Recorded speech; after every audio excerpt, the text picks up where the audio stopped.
We continue now at the top of Daf Aleph in Meseches Nedarim. This is Nedarim Daf 85a. The Gemara is in the middle of explaining a machlokas between Rebbe and Rabbi Yossi bar Rabbi Yehuda. Let's say you have a situation where a person steals and eats tevel. So Rebbe holds that the ganav has to pay for the entire thing. Even the trumas and maasros, there's tovas hana in there. There is benefit that the person can decide who to give those trumas and maasros to. So you have to pay for the entire tevel.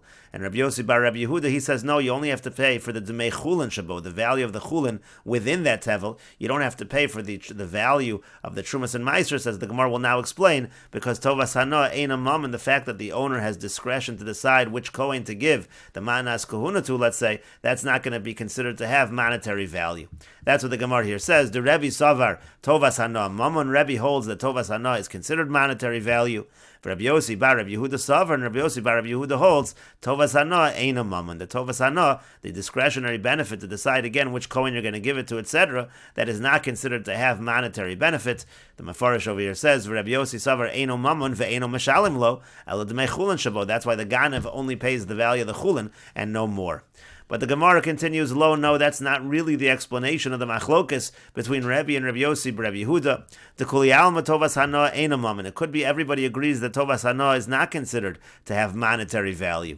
Elahacha b'matanas shelo hurmu kamiflagi. Here the machlokas is, let's say you have a situation where you haven't yet separated the trumas and maasros. What's the status? The Iran over here explains, "B'matana shelo hurmu kamiflagi."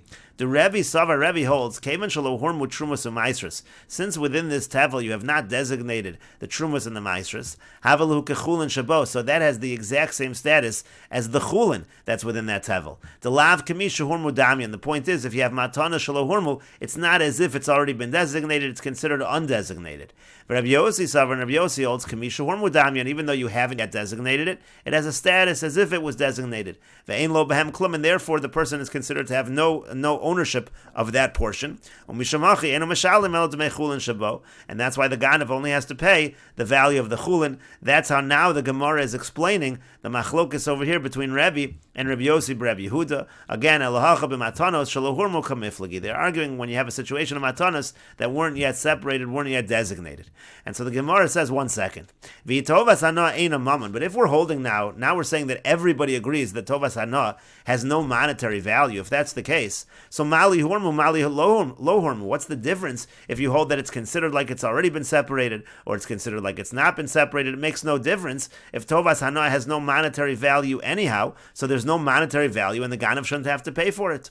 And so the Gemara says, no, Ella, rather, the explanation of the Machlokas Tanoim is as follows. Hainu time of the Rebbe, the reason of Rebbe is as follows. Konsua Rabbanan Leganav. It's a fine that the Rabbanan give to the Ganav, that they make him pay they make him pay rather for the entire value of the whole tevel. Why? In order to incentivize him that he shouldn't steal.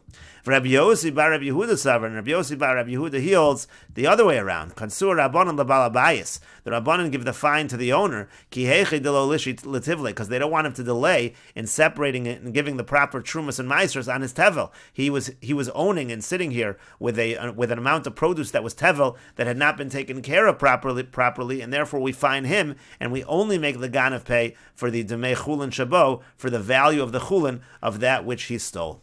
And the Gemara continues, Rava Amar, Rava says, and Rava is answering the contradiction between the Reisha and the Seifa of the Mishnah that we dealt with on the previous Amud. Again, the Reisha of the Mishnah said that if a person says, all Kohanim cannot benefit from me, they are allowed to take Truma. And in the Seifa of the Mishnah it says that if a person says, these particular Kohanim cannot benefit from me, so then those particular Kohanim cannot take Truma, and that Truma goes to other Kohanim. And the Gemara answers, Shani Truma, it's different by Truma. Dahainu Taima Diyitlu al Karchu. This is the reason why in the Reisha of the Mishnah, the Kohanim are allowed to take the Truma against his will. Mishum the Truma lo chazi ela la Kohanim, because Truma in the first place is only fit for Kohanim.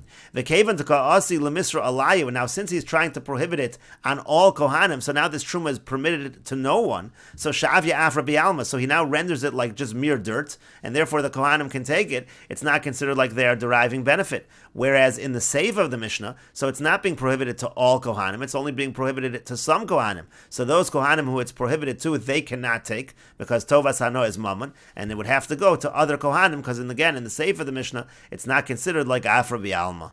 And the Gemara continues with the Mishnah, Konim she'eni osa al pi abba, v'al pi avicha, v'al pi achi, v'al pi achicha. Let's say a woman says that all of the work that I do, it's prohibited to my father, to your father, to my brother, to your brother. So in those cases, eino yachol lahafer. There the husband is not able to annul the vow. It has nothing to do with the relationship between the husband and the wife.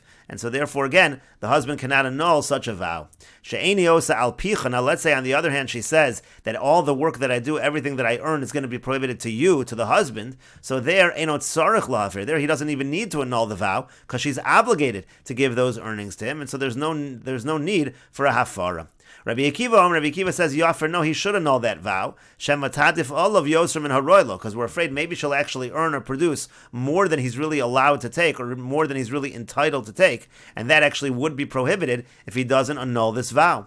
Rabbi Yochanan ben Nuri says, Yafer, he should annul the vow. Why? Shema Yigrashena, because maybe he will divorce her. If he divorces her, so then at that point in time, the neder will take effect. He won't be able to benefit from her earnings. Uti Asura Olav, and at that point in time, she's then going to become prohibited to him. He won't be allowed to remarry her unless again he annuls this vow. And the Gemara says, Amar Shmuel says, Halacha ki Rabbi Yochanan ben Nuri. The halacha is like Rabbi Yochanan ben Nuri, meaning he should annul the vow for the time after he might divorce his wife. At that point in time, the vow will take effect. And the Gemara says, Lemeimer, does this mean to say, the Kasavar Shmuel Adam Makdish Davar Shelo Baliolam, that Shmuel holds a person can sanctify something that doesn't yet exist? Because essentially Rabbi Yochanan ben Nuri is saying this neder might take effect after the divorce, even though that situation does not yet exist. Uramini, we have the following contradiction. It says, Hamakdish Maise Yedei Ishto. If somebody sanctifies the earnings of his wife, and we'll continue with this discussion in the next video on Daf 85a Amud Beis.